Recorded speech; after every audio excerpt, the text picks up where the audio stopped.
Peggy 18.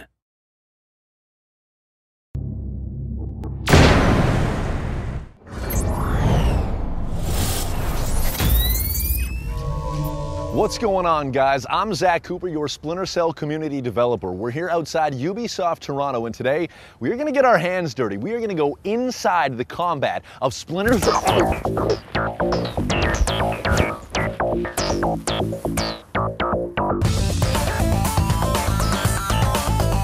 So picking up where we left off, now that I'm fully conscious again. Awesome.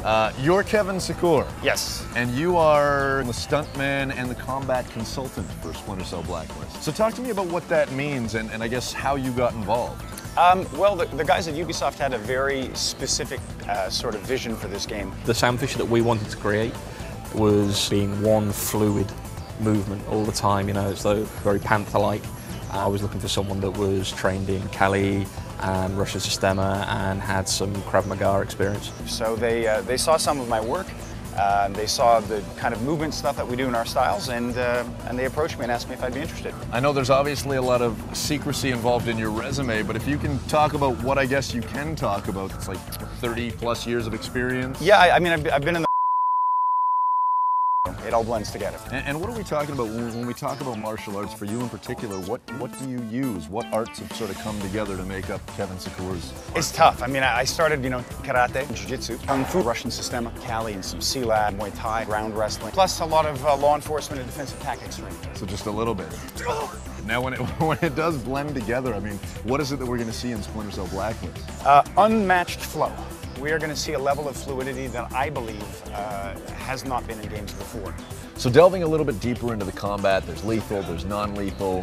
This is probably foolish of me to ask, but can you maybe demonstrate some of it? Absolutely. Some of the basics, of course, we have a basic sort of vascular restraint, so we can choke in this position, you know, with two hands. We can choke here, suppressing the mouth. You can find the ones that like. Listen to this one, right? Oh, that's yeah. Chest. Chest.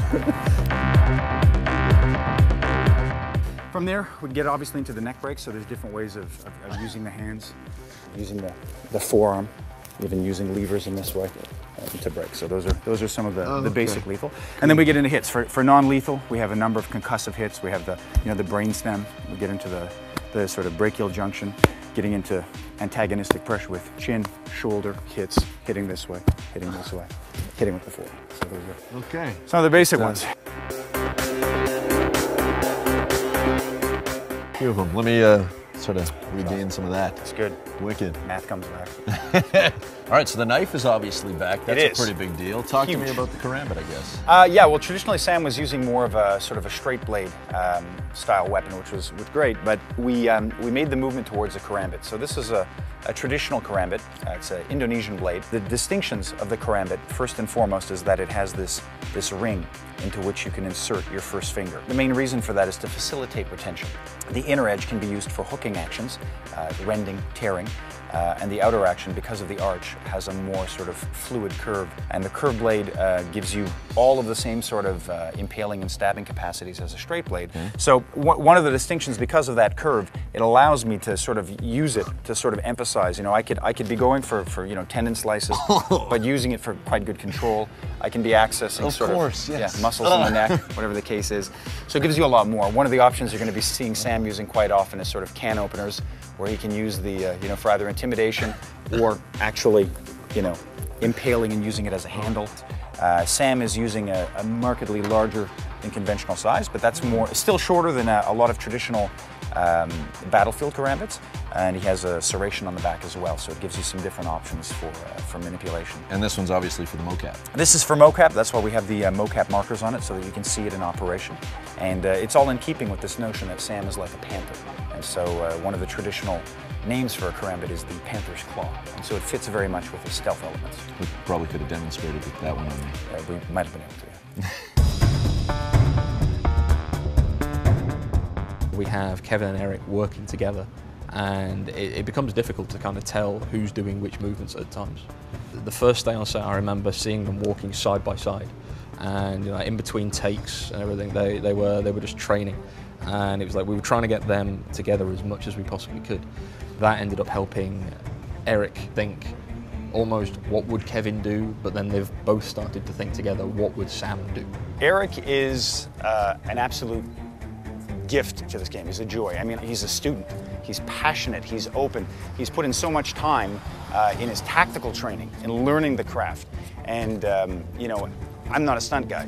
I'm a defensive tactics guy that was brought in. So the first faux pas that I make is I'm big into contact a lot of times.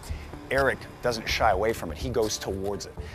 There's never been an instance in this game when Eric has done anything other than surprise me with how quickly he's evolving. So he's just, he's embodying, I would say he's channeling his inner Sam Fisher pretty well. I don't want any surprises.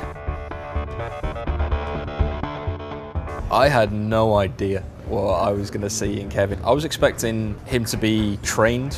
I was expecting him to be controlled. I wasn't expecting him to be as creative. With Kevin, I find that I'll see him do things.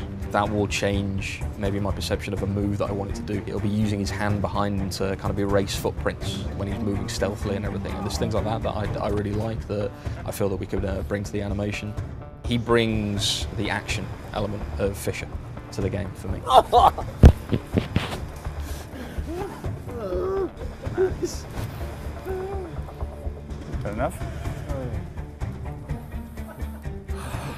So there it is. Managed to survive the day somehow. We met the man behind the combat of Splinter Cell Blacklist. Thankfully, we'll get to communicate again in the near future. Make sure you let us know what you think on our Facebook page, on our Twitter account, and on the official Ubisoft forums. Until next time. Oh.